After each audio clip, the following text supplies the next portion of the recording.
Okay, so you will see that I have given you all a sample annotated bibliography, right? So this is a model that you can follow when constructing your annotated bibliography if this is something that you have not done before. So does anybody have any questions about this or any other upcoming assignments? I will, by the way, have your, I'll have your last quizzes graded for you by next class. It's just I'm still catching up from being out for 2 days last week, and there's a lot of paper on my desk right now. Okay, so then for next time, you're going to be reading the middle third of the parable of the sower, and you'll finish the vocabulary quiz by Sunday night at midnight. Okay, so Bethany, I believe you have something for us today, yes? Sure. Okay, I gotta stand up because Okay. I want everybody to see.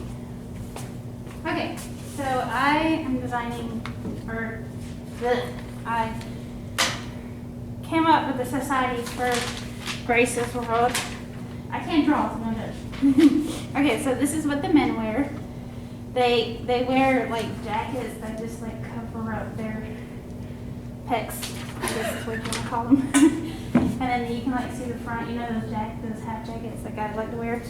And then they wear pants, they wear pants that is like ruffled at the top and on the where the ankle is. And then the women, they wear like a spaghetti strap crop top. And then theirs are capris, and they're both ruffled at the waist and ankles. Sorry, y'all, I can't breathe.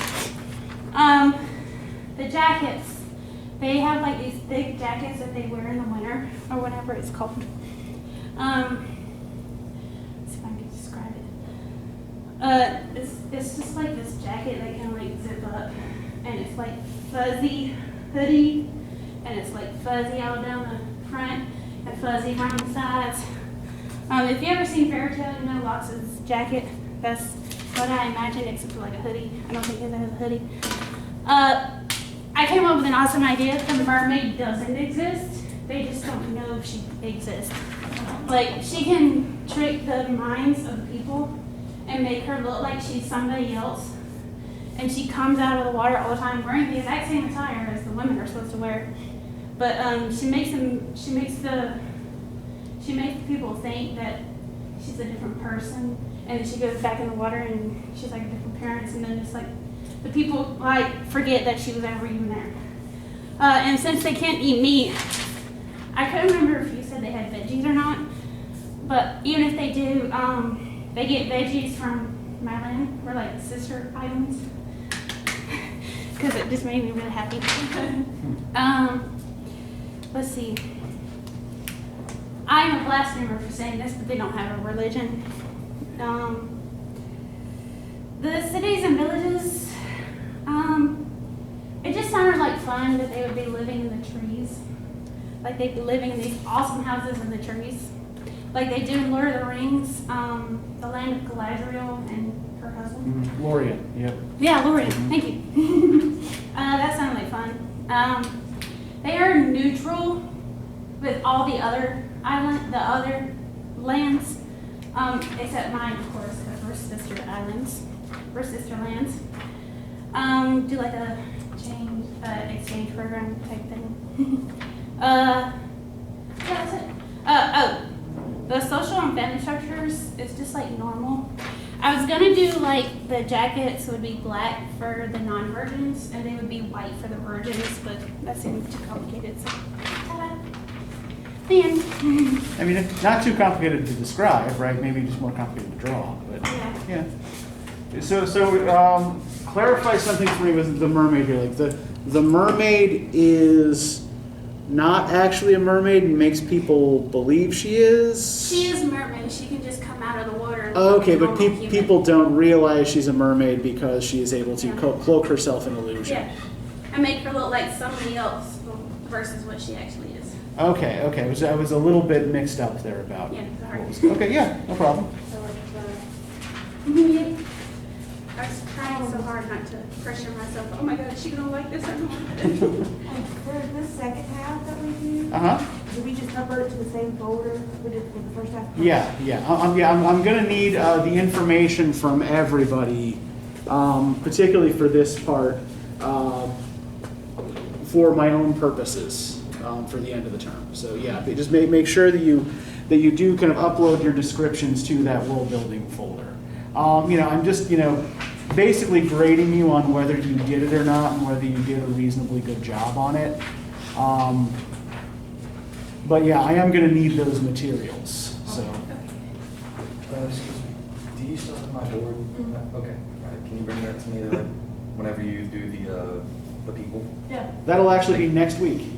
Monday or Wednesday? Wednesday. Okay. Yep. You will be a week from today. Yep. Okay. Okay. Yeah. Go ahead.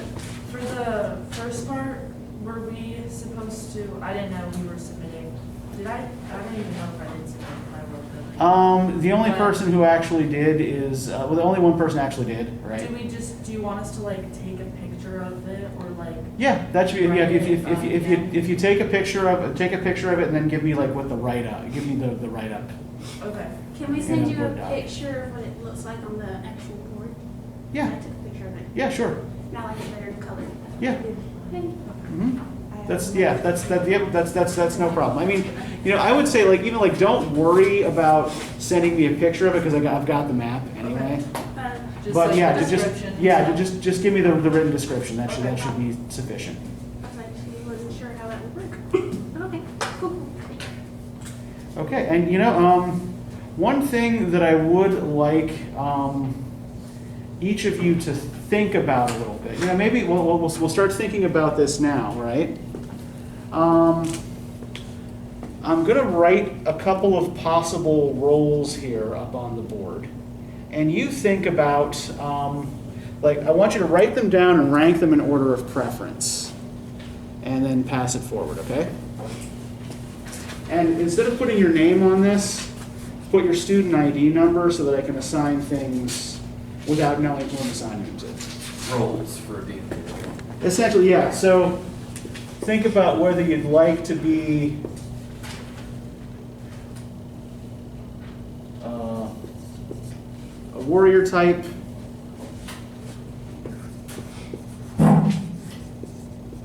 a nature type, Can we mix them, like a warrior who loves nature? Or I would say if you want to mix things, then just kind of put the ranks for them very close together, right? So if you want to be a nature-loving warrior, then think about which of these you prefer and rank that first, and then maybe things can kind of get combined. So warrior, nature, religious, sneaky, stealthy,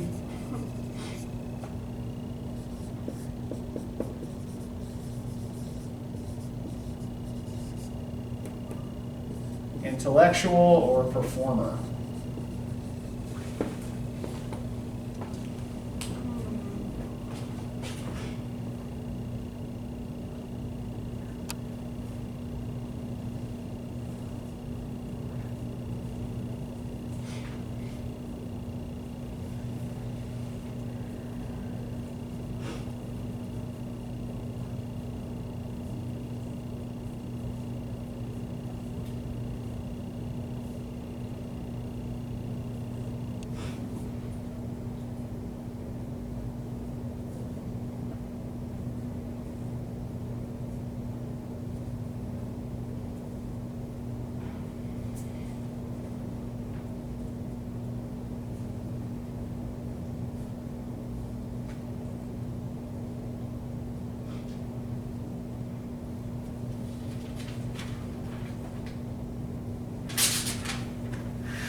come, just go ahead and pass them on.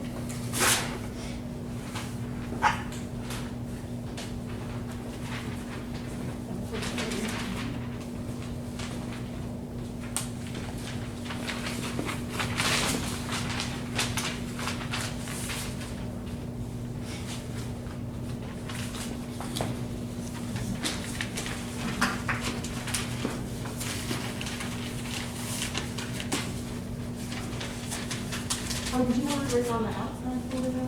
What's that? Did you want to see how we were coming up? It's fine, no worries.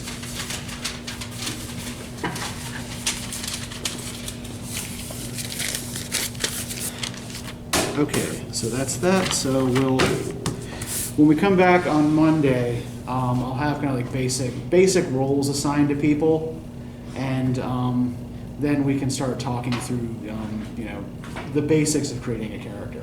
Although we won't be able to finish that until we've got everybody's population sorted out. Okay, so let's talk about Octavia Butler. What'd you think of this? I liked it a lot, yeah. Okay. On the nose with a touch of Escape from New York. And like I said earlier, it's hitting a little too close to home. Yeah, I mean, for one thing, if we look at the date, right? This is supposed to begin in 2024. So we're very, this was always intended to be a kind of near future assessment, right? But we're much nearer to that future than Butler was when this was first published, right?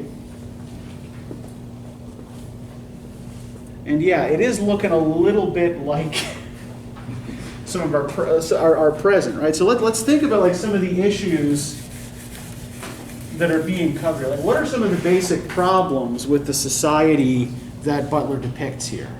What are the things constraining these people? Money, yeah, Economic okay. problem. What's that? Economic problem. Yeah, economic problems. You can even break that down a little bit further, right? What are the economic problems here? There's a shortage on clean water. Okay, yeah. That's an economic and an environmental problem, right? All right, this is like, something like almost, I don't know how many of you are familiar with Dune, right? But yeah, like, water is basically, is worth more than gold in that particular book, right? Go ahead. There's a problem with the food supply chain. Yeah. Causing food prices to go up. Yeah, there's crazy runaway inflation, right?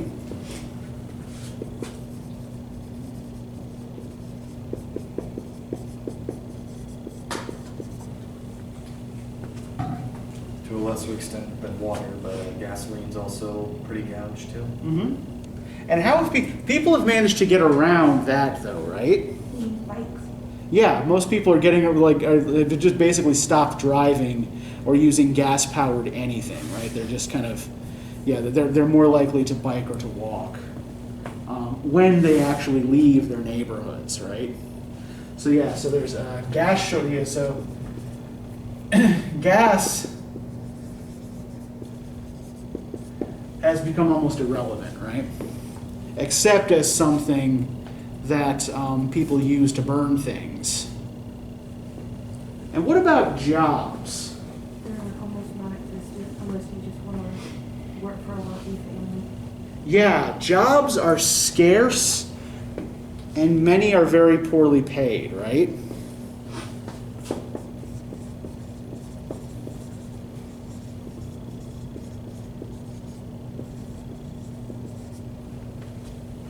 There's a guy in the book that's living a Mormon lifestyle, but he's also the only person really getting paid in town. Yeah. Yeah. He and Lauren's father both work outside the neighborhood, right? They both have jobs they go to. But this is Richard Moss, right? The guy who has 3 wives and the rabbit hutch. Yeah. Jobs outside the neighborhood are rare and dangerous, right? Because we're also told about this Mr. Yanis who used to be a dentist. He didn't make it home, right? Between the fortress of his dental practice and the fortress of his neighborhood, there's all this empty space that he had to traverse, and he did not make it, right? So let's think about like what kinds of jobs, by the way, the people in this neighborhood have, right? So Lauren's father does what? What is he? He's a preacher. Yeah, he's a preacher, bless you. And he's also a college professor, right?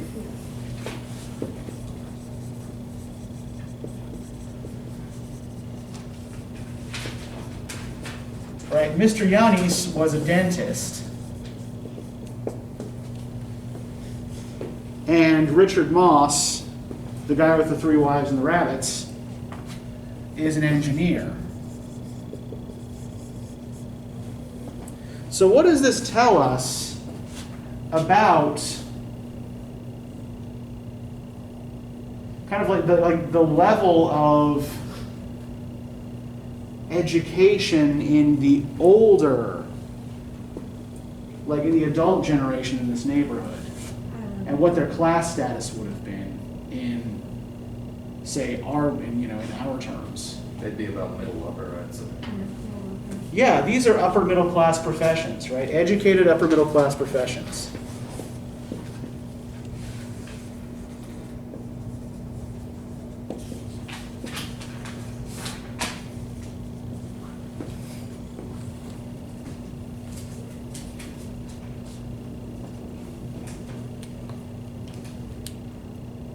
But here, in the world Butler sets up,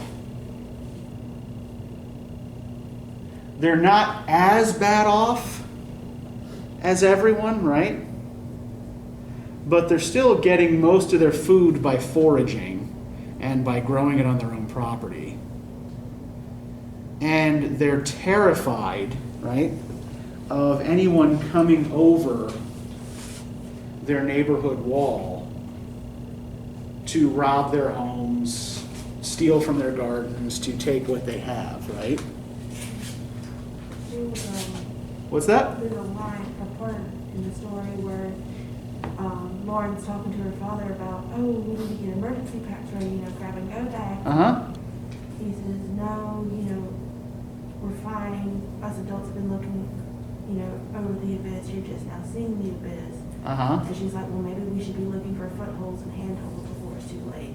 Yeah. And I was like, whoa. Yeah. There's a stark generational difference, right, in how people seem to view their world here, right? So for one thing, what do at least some of the adults seem to think is going to happen if they just wait things out long enough?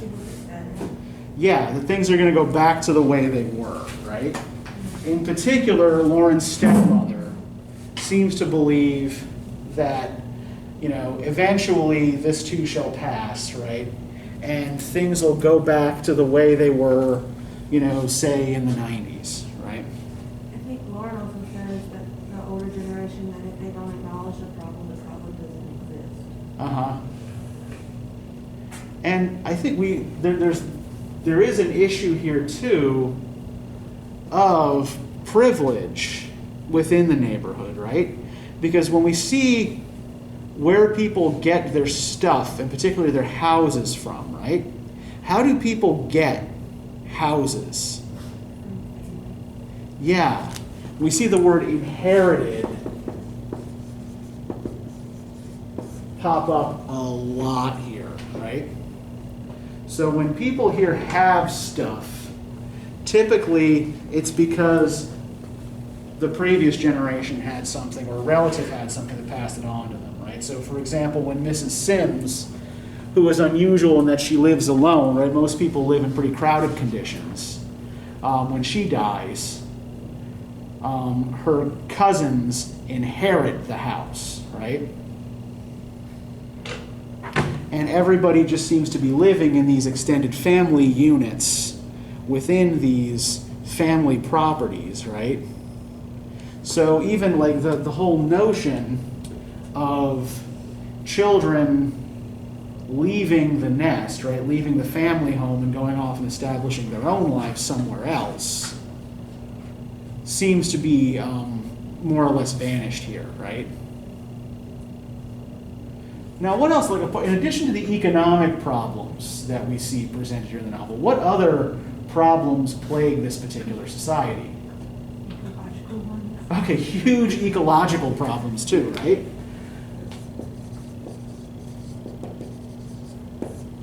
For example, at least in Southern California where Lauren lives, how often does it rain? Every 6 years. Yeah, it's been 6 years since it's rained, right?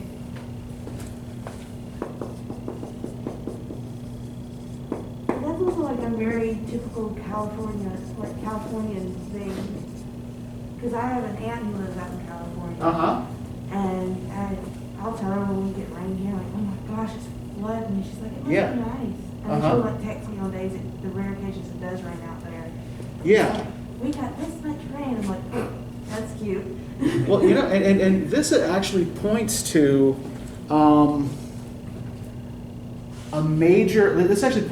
your anecdote there and the novel are both actually pointing to a major contemporary ecological problem, right? First off, which state is the nation's largest agricultural producer? Does anybody know? Texas. Nope, Isn't it? It's not Iowa. it's not Iowa. Florida? Nope, all wrong. Arkansas. Nope. What state have we been talking about? California. Yeah, California is the country's largest agricultural producer, right? But ecologically, it's not supposed to be. Right? Like much of the West, up until the mid-20th century, California was dry and sparsely populated. So in order to kind of increase the state's appeal and get people to move out there, successive 20th century state governments did a lot of water diversion measures to make it easier to plant greenery in California, right? So both improve farming and so that people could have nice lawns and not like in Arizona where you got a bunch of cactuses in front of your house, that kind of thing, right? So to attract Easterners to come and move out west, let's make the West look green. Now, we're actually reaping now a lot of the consequences of those decisions. Right? California is constantly beset by enormous wildfires. They're hit with water shortages all the time because the state's not supposed to be green.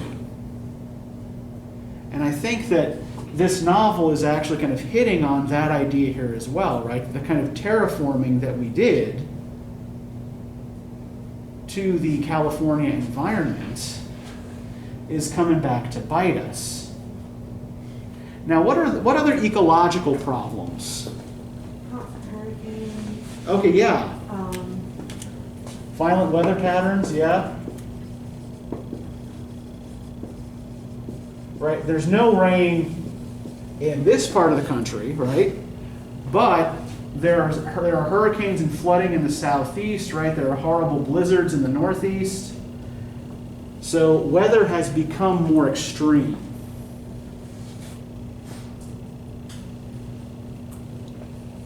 Are there any other ecological problems that we've noticed thus far that you might want to point to?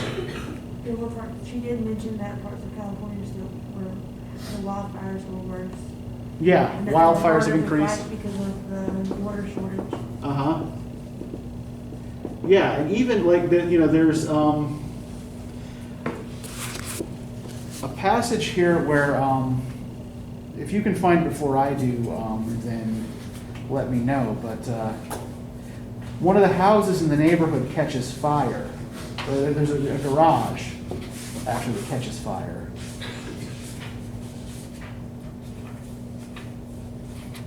I think it's the Dunn family's garage. Yeah, I got it. Okay, what page? It starts on 31. Okay, 32 on how they get rid of the fire. Yeah, could you read that for us, Ashley, please? The fire plan worked the way it was supposed to. The adult men and women put the fire out with garden hoses, shovels, wet towels, and blankets. Those without hoses beat up the edges of the fire and smothered them with dirt. Kids my age helped out where we were needed and put out any new fire started by flying embers. We brought buckets to fill with water and shovels, blankets, and towels of our own. There were a lot of us and we kept our eyes open. The very old people watched the little kids and kept them out of the way and out of trouble. Okay, thank you. So what do we notice is weird about, like, how do we usually deal with a fire? You call the fire department. You call the fire department, right? You don't try to put it out yourself. You call the fire department, and then what do? They put out the fire. They put out the fire, and how do they do it? Massive water tanks. Yeah, they hook up to a hydrant, right? That hooks up to a public water system, and then they just blast the whole thing with water until the fire's out, right? Also, it seems like fire extinguishers don't exist anymore. Yeah, they don't have it. Yeah, no one here has a fire extinguisher, right? Yeah, I noticed that too because it's common. Yeah, but they're using regular household tools primarily to put out the fire, right? Yeah. And as little water as possible. Right? They've got buckets to fill with water if they need to, but otherwise they're trying to do what they can with shovels and dirt and with wet towels and blankets to try to smother it. So it seems like the technique they're using mostly seems to be to try to smother it out. It sounds a lot like, if you were to rephrase all of it, read just that passage, would you know if it was the 21st century or not? Yeah. Because if there's no fire extinguishers, Yeah. maybe that's a luxury that few people have. If they're all working together, then maybe there's no public fire department safety regulation. Yeah. And Which would also explain the lack of fire extinguishers, right? The fire department has to inspect them. no one has a television. They hardly use any phones. Yeah. So they're essentially, they've moved back to maybe 19th, 20th century, early 20th century. Yeah, you're right. There seems to be a kind of backward motion in time here, right? The last big screen TV in the neighborhood is broken. It's gone out. And everybody kind of shared it, right? The Yannis family who owned it would charge people a small amount of money to sit and watch, right?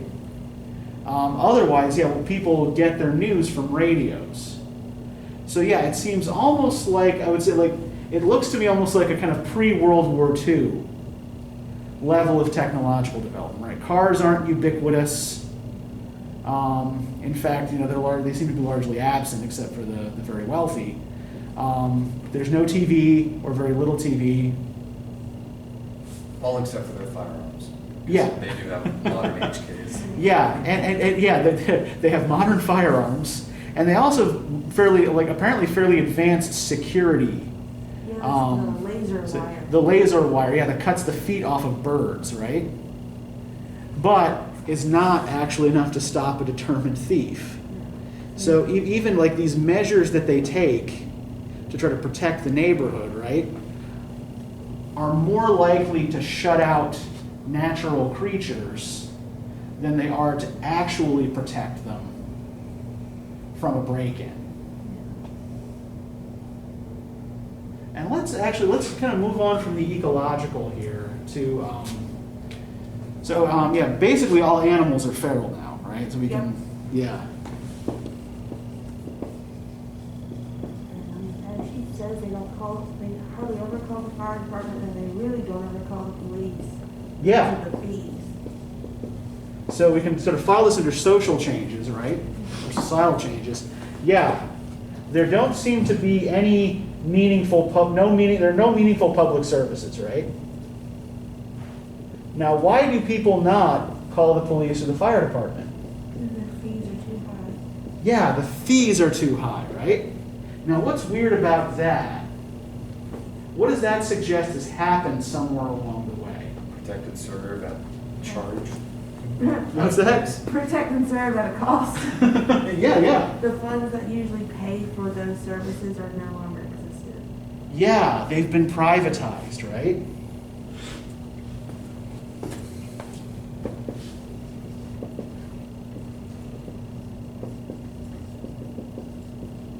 they now charge you money to come and put out a fire or, you know, to try to solve a crime or whatever, right? And apparently they don't do either very well anymore. So yeah, public services are basically seem to be dead, right? It seems to be everybody on their own. Or at least in this case, a community working together for a more or less common good.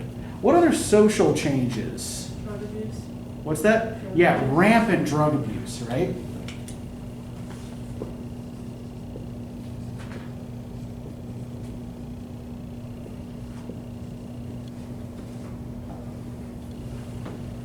Right, you know, we're told, for example, about this new drug, this new street drug that makes people obsessed with fire, right?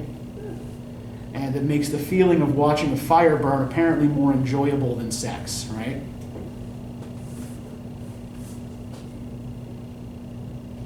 Now, that's something I want us to keep an eye on because that's actually going to be a kind of important thematic element in the remainder of the novel. So yeah, keep a watch out for that fire drug. The age of adulthood has shifted down. Yeah, age of adulthood has shifted downward. You're considered an adult at 18. Yeah. Because that's when you get your gun.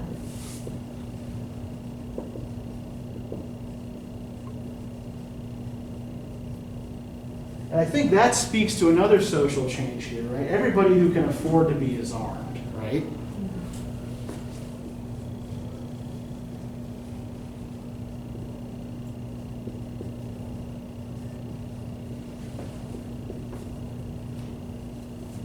Which may, you know, right now be more or less normal for, you know, say, you know, South Georgia, but is not in Southern California, right? Now, let's think about also the whole kind of inside-outside dynamic here. Like the inside the neighborhood versus outside the neighborhood. What goes on outside the neighborhood? It's Escape from New York. Mad Max. Yeah, it's Escape from New York, Mad Max, right? Imagine basically any terrible post-apocalyptic scenario that you can think of, right? You've basically got anarchy outside of the walled neighborhoods, right?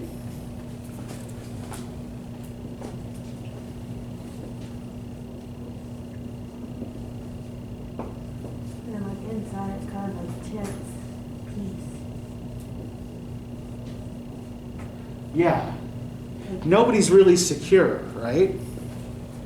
The walls don't really buy you security. Right? As we see, you know, we've seen, you know, even at this point in the novel, I think, you know, 3 break-ins in the neighborhood. And a child having been shot by a stray bullet coming in from outside, right? And one thing that Lauren fears is the resentment of the people outside the walls, right? Now she has a particular, and I think, like, you know, we can also kind of put under this, I think this is kind of between economic and social here, right? There is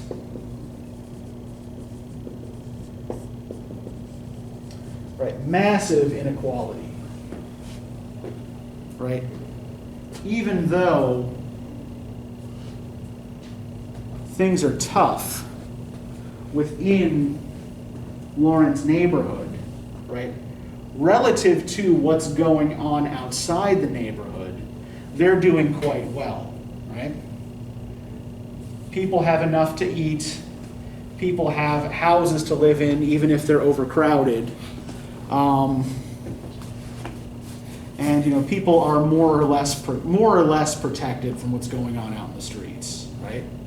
Whereas the people outside the walls have no protection. And indeed, like, a lot of the people that she sees outside are dead, right? Yeah. and often in particularly gruesome ways. Another social thing would be the level of cleanliness.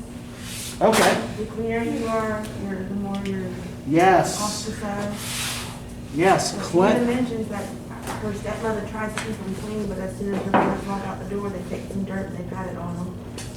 Yeah, cleanliness makes you a target, right? If you're clean, that's a class marker, right? Clean people have enough money to afford water to wash themselves and to wash their clothes. I don't know, how many of you have ever seen Monty Python and the Holy Grail? Okay, so there's that scene kind of early in the movie where King Arthur is riding through that village. And who's that then? I don't know, it must be a king. How do you know? Well, he's got shit all over him. It's, the same kind of principle applies here, right? That if you're clean, people know you're relatively wealthy. And what about politics? What's happened to politics here? All the politicians are advocating to bring down the space travel stuff and return to a 90s era, which is seemingly impossible to get back to. Okay, yeah, so it's the politics have become backward looking, right? And I don't know if this is important, but like the politician that Lauren's father at least briefly supported his last name. That's kind of stood out to me. Yeah, Christopher Morpeth Donner, yeah. All I saw was Donner, and I was like, the Donner Party. Yeah. Okay, what do we know about the Donner Party? They, I don't know the exact year, but they were traveling, I think out west. They were trying to get to Oregon, yeah. Right in Oregon, there was a snowstorm, they got snowed in, and it resulted to cannibalism. Yeah. So yeah, even the name of the president-elect is a reference to people devouring each other in order to survive, right? Yeah, I hadn't thought of that, but that's a really good catch, and I do think it's probably completely intentional.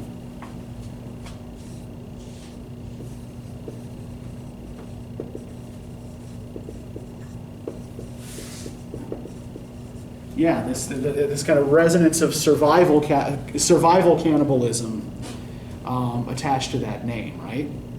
Now, what else? And maybe this isn't that different from today, but what else? What do we know, for example, about participation in elections? Recently gone down. What's that? Yeah, Gone down. way down, It's a right? big, like, scare in a Yeah. scary way. Nobody votes anymore.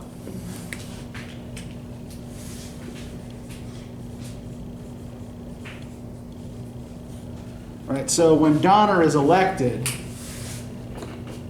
who knows if he actually has a popular mandate, right? Because the number of people who actually vote is so small that, who knows if this represents the will of the majority, right? In fact, it's kind of suggested, I think, that the people, for the most part, the people who vote are the wealthy, because they would be the ones who are able to actually get to a polling place. Back to that regression. Yeah, exactly, and like not be killed on their way there. And then, like, she also says only the wealthy have dogs. And for nothing else, for added protection, because dogs are scary. Sure. And I think that like a lot of the things in kind of like contemporary middle class American life that we take for granted historically were class markers, right? Things like lawns and pets, right? If you had a lawn, that meant that you were rich enough to leave some of your land uncultivated, right? You didn't have to be growing something on every inch of your property. It's like, I can have this decorative lawn, look at how wealthy and prosperous I am, right? Same thing with, having, pets. Like, there's a difference between, say, like owning a hunting animal and owning a lapdog, right? The lapdog doesn't serve any purpose, but it's something for you to pet and stroke and love, right? So here's this thing that you feed that doesn't produce anything except feces and lots of it. That indicates again that your steps. So typically, only very rich people had animals that were simply pets, right? And yeah, that whole notion seems to have come back in The Future as Imagined by Butler, right? So let's just talk a little bit here about what's going on here in terms of genre, right? So if I throw out the words utopia and dystopia,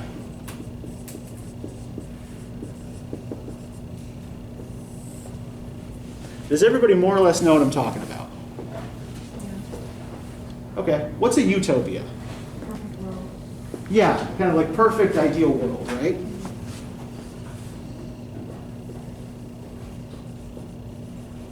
Right, an ideal world or an ideal society, right, in which everybody's happy and everything works together like a well-oiled machine, right? So this term, like, even though like utopias or these kind of imaginary perfect worlds go back into ancient mythology, the word is first coined in 1516 by the philosopher Thomas More, who imagines in his book Utopia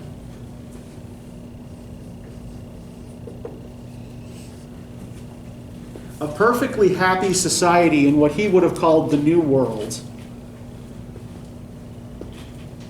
which he then cleverly names in Greek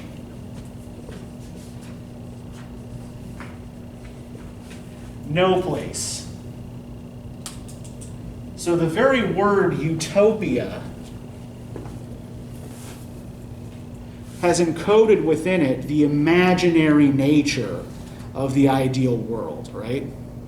That a utopia is no actual place. It's purely imaginary. Now what about dystopia? Seemingly perfect, but there's something wrong. Yeah, oftentimes it's a place where everything seems to be working well, right? But there's just one thing that's wrong that causes everything to unravel, right?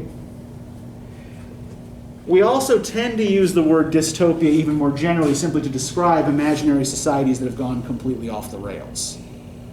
So a society like the one presented in, say, 1984, or Brave New World, or even Mad Max, right? But dystopia is also a Greek word, and it means bad place. And this particular word was coined in 1868 by the utilitarian philosopher John Stuart Mill.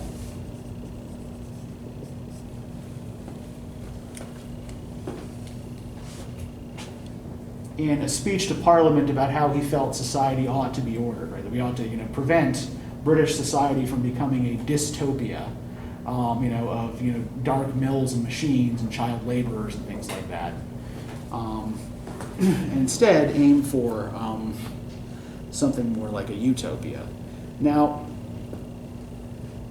probably a little bit closer to Nick's definition of dystopia is something like what we see in H.G. Wells' novel The Time Machine. Is anybody familiar with The Time Machine?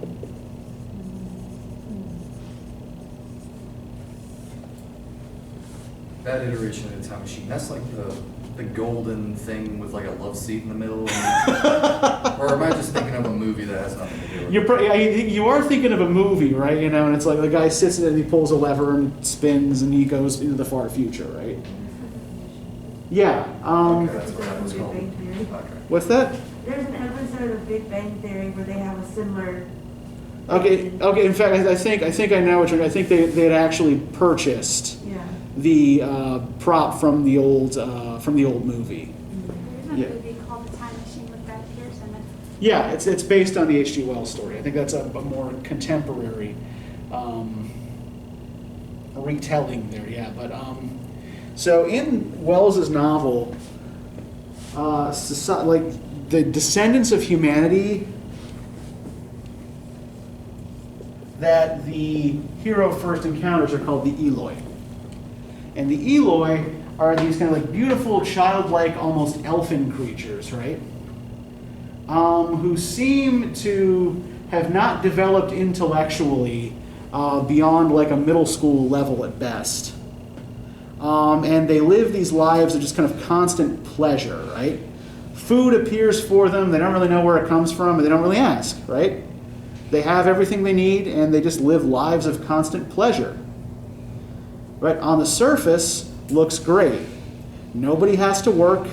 Nobody has to do anything unpleasant. Everybody's always enjoying themselves. The problem is that humanity actually evolved along two different tracks.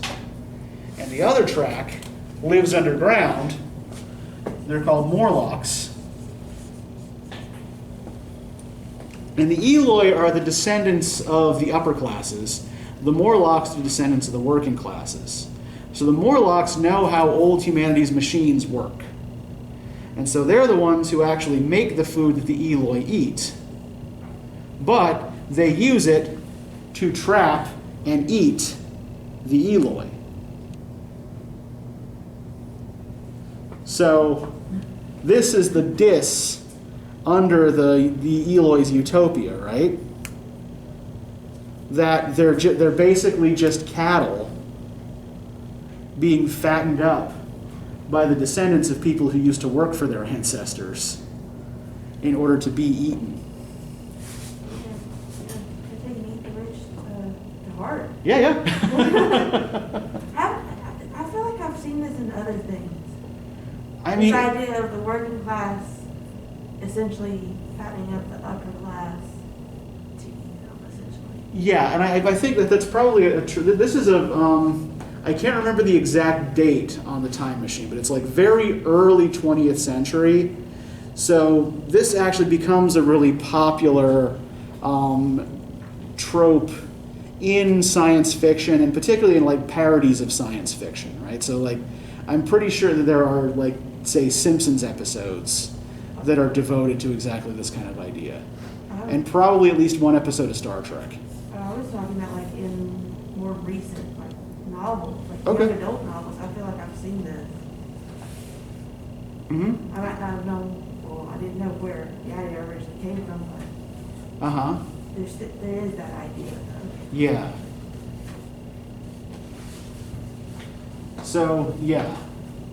So what we've got here in this novel is a kind of clear dystopia, right? Things still seem to be pretty good for people at the very top whom we don't directly see. But we hear about the existence of things like virtual reality entertainment and like these kinds of like high-tech digital systems that exist, right? But that nobody below that top level can actually afford. So there are some people who are enjoying themselves immensely, and this seems to, when we talk like Christopher Morpeth Donner's presidency, right? His platform. If you look on page 27, we have this reference to the election, right?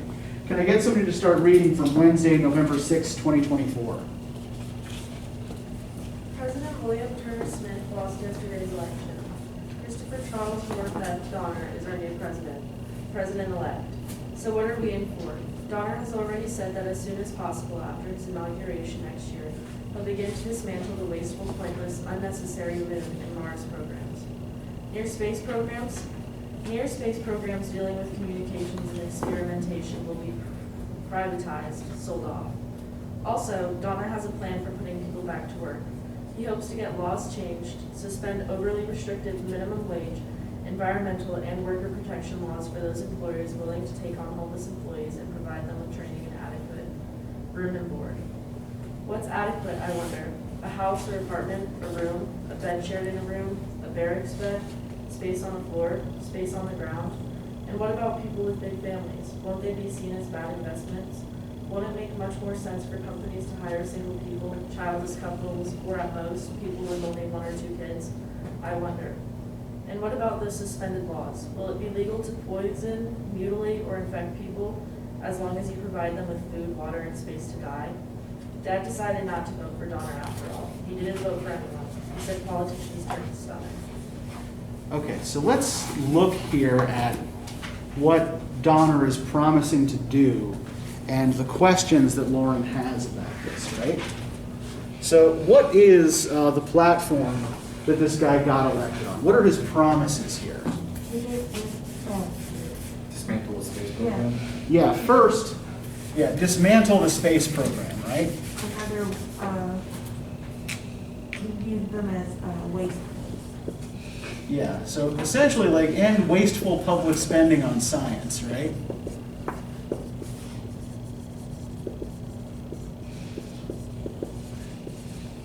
And what is he going to do with the essential parts of the space program?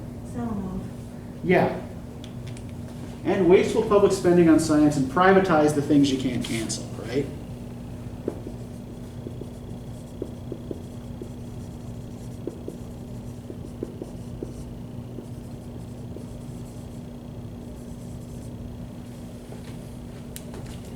Now, how does he propose to deal with the unemployment and homelessness situations in one fell swoop? Create jobs, give people places. Get rid of laws. Yeah. It's not that the government isn't going to create jobs and give people places, right? He's going to ease regulations on business owners that promise to give people jobs and a place to live, right?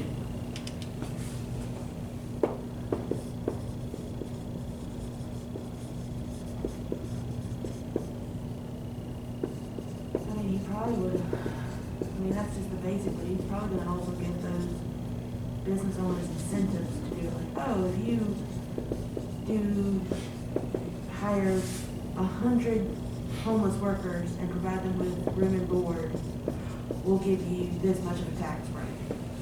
Yeah, or like, you know, we'll let you dump this much crap in the river, right? Or what have you, right? So essentially what he's going to do is he's going to free people from regulation if they're willing to give jobs and a place to live to homeless and unemployed people, right?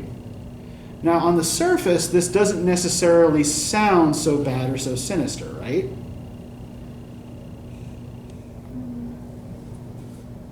But what are Lauren's questions about this?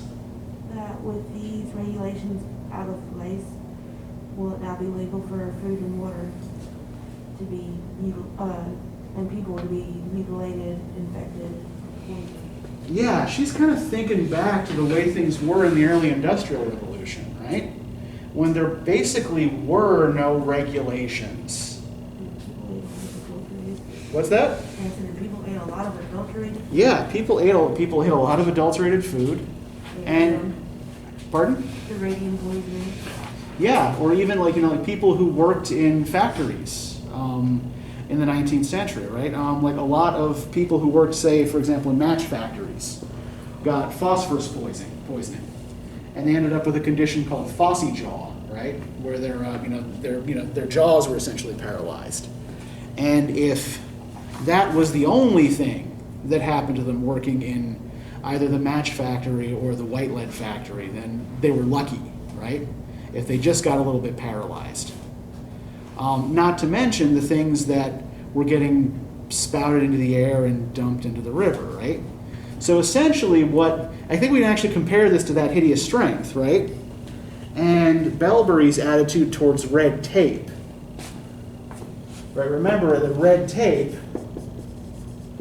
was what to Bellbury, to the people in Nice? Yeah, basically any qualms that got in the way of them ordering society the way they wanted to, right? Usually aesthetic or moral claims. Right? They tended to dismiss all red tape as mere sentimentality, right? And I think what Donner is promising to do here is get rid of red tape to let businesses do as they please, as long as they pull more people off the streets, right? And think about what the broader social effects of that would be, right? What are the streets currently like? Terrible. Okay, they're terrible, right? You've got, they're not safe. They're unsafe. You've got, you know, The people are drugged and naked. Yeah. children are being raped. Uh-huh. Yeah, violent, right? In fact, let's just look at the description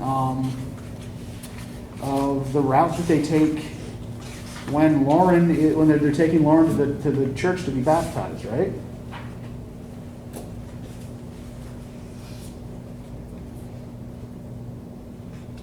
And I'm just going to say and this is disturbing, right? It's incredibly. I'm going to try to avoid the most disturbing parts of this.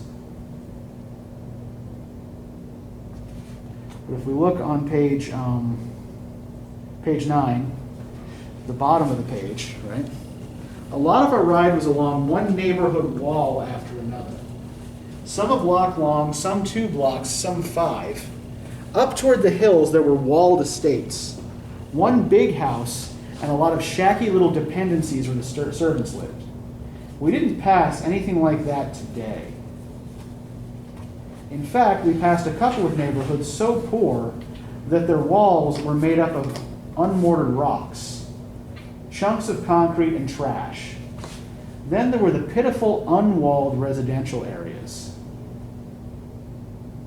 A lot of the houses were trashed, burned, vandalized, infested with drunks or druggies, or squatted in by homeless families with their filthy, gaunt, half-naked children. Their kids were wide awake and watching us this morning. I feel sorry for the little ones, but the ones my age and older make me nervous. We ride down the middle of the cracked street, and the kids come out and stand along the curb to stare at us. They just stand and stare. I think if there were only 1 or 2 of us, or if they couldn't see our guns, they might try to pull us down and steal our bikes, our clothes, our shoes, whatever. Then what? Rape? Murder? We could wind up like that naked woman stumbling along, dazed, maybe hurt, sure to attract dangerous attention unless she could steal some clothing. I wish we could have given her something. So, part of the issue here, right? Now, Lauren, we know, has this peculiar condition, right? What do we know about Lauren? What's unusual about her? Hyper-empathy. Hyper-empathy, right? What does that mean? It means she feels things so much more intensely than those around her. Yeah. Like she actually physically feels it. Yeah, she physically feels the pleasure and pain of the people around her to an intense degree, right? It's because her mother abused drugs before she gave birth to her. Yeah. So, perhaps allegorically or symbolically, that, there's some of that social rot inside her then, right? That has kind of infected her. But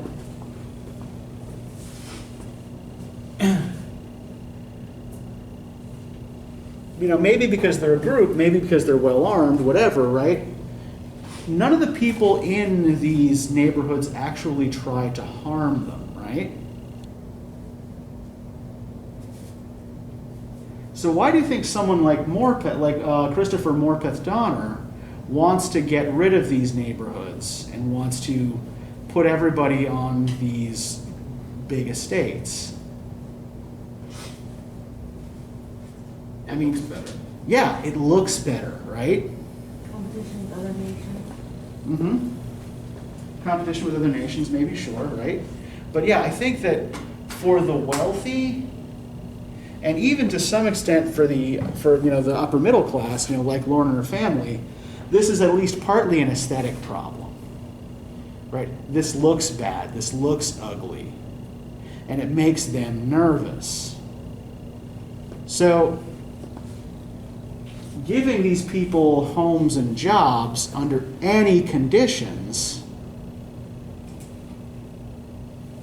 rather than under good conditions, right? You know, decent pay and a decent place to live, is probably ultimately better for upper middle class people than for the people thus being affected, right? Who are, you know, kind of essentially having their own freedoms curtailed, like even like, you know, their own physical freedoms. You know, they're your boss can have you chopped up in a machine, right? You know, and not have to pay any penalty for it. Right? Your boss can expose you to all sorts of poisons and not have to pay any penalty for it. As long as they give you, you know, a pallet inside a building to sleep on, they're giving you housing. It's like, did any of you see a couple of years ago, there was a movie called Sorry to Bother You? Yeah, okay, you saw it? Can you describe the plot a little bit? It's about this black man, young black man. He lives with his older brother. And he gets this job at a call center. And he code switches, and the more he code switches, the higher up he moves in the company. Right. So he learns he learns to make the calls to sell encyclopedias with white voice, right? And as soon as he does that, people start treating him differently. They stop hanging up on him. But the thing that's similar to what's going on here is that there's a company that basically runs everything in the U.S. in the movie called Worry Free that operates under principles that are pretty similar to what Donner is proposing here, right? Basically, Worry Free gives you a permanent job and a place to live as long as you sign your life over to them. So worry-free is essentially kind of metaphor for slavery. But yeah, there's a similar thing going on in Butler's near future here, right? And in fact, like, not to spoil the movie for anybody if you do want to go out and see it, it is actually really good. It's a really smart, really funny movie. But it turns out that Worry Free is conducting weird experiments on the people who sign the contracts. Go ahead.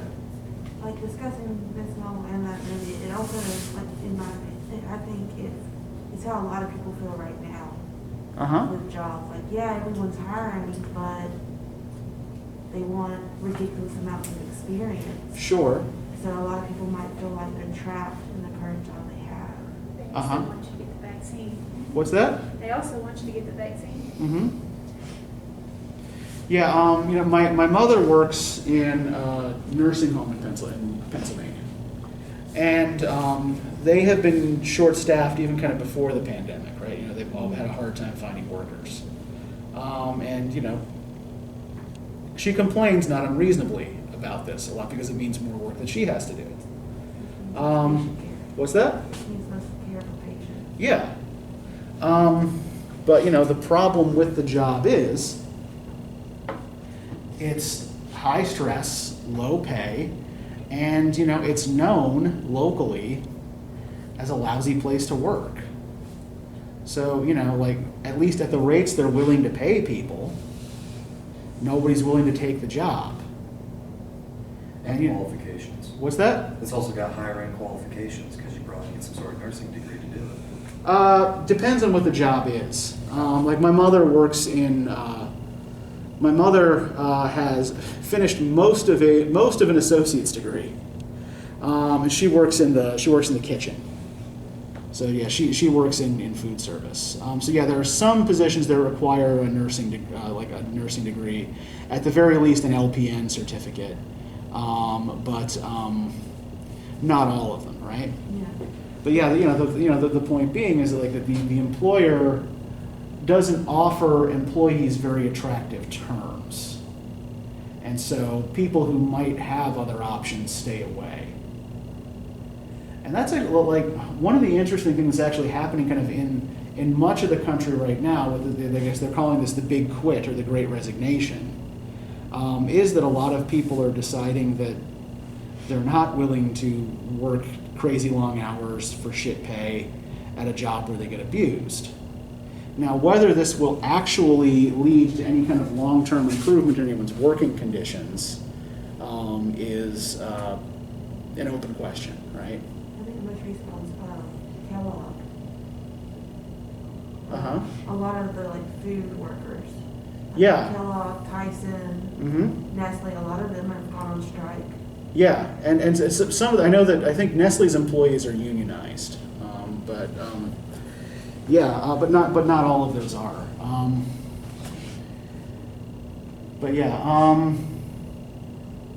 Let's try to bring this back to Butler here for a second, because lay out the problems of this particular world. Yes. And Well, even if this program works and all these people get to go work for these wealthy families, Lauren highlights, even the people who clean and maintain these big houses, the women especially. I mean, their employer can do whatever they want. If they end up pregnant, the employer's wife can just throw them out.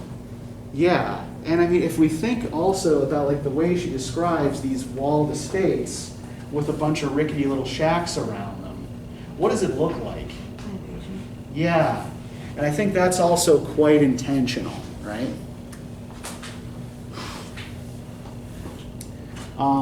With both the physical description of the rich people's estates and her discussion of the potentially predatory behavior of the rich people. Yeah, I think that there is an evocation there of plantation culture. And this is kind of like, I think this is where we're going to finish up because we're running short on time here. But the ideological orientation of a lot of Butler's work has roots in a movement called Afrofuturism. Has anybody ever heard this term before? Anybody familiar with it? Okay, what do you know about it? What do you know about Afrofuturism? It's like science fiction, but with black characters, African American characters. Basically, yeah. Essentially, what we're dealing with in Afrofuturism is kind of like imagine futures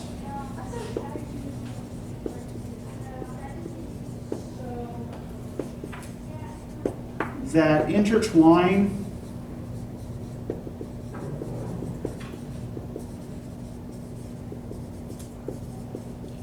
African diaspora cultures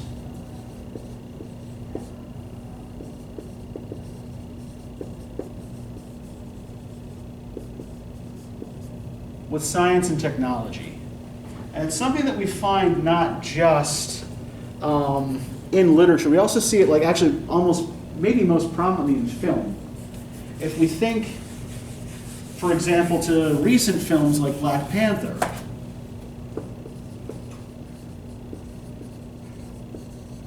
right? We have a movie there that not only centers on black characters, right, but is also concerned with an African nation that is both clearly like very culturally Central African, but also highly technologically advanced, right?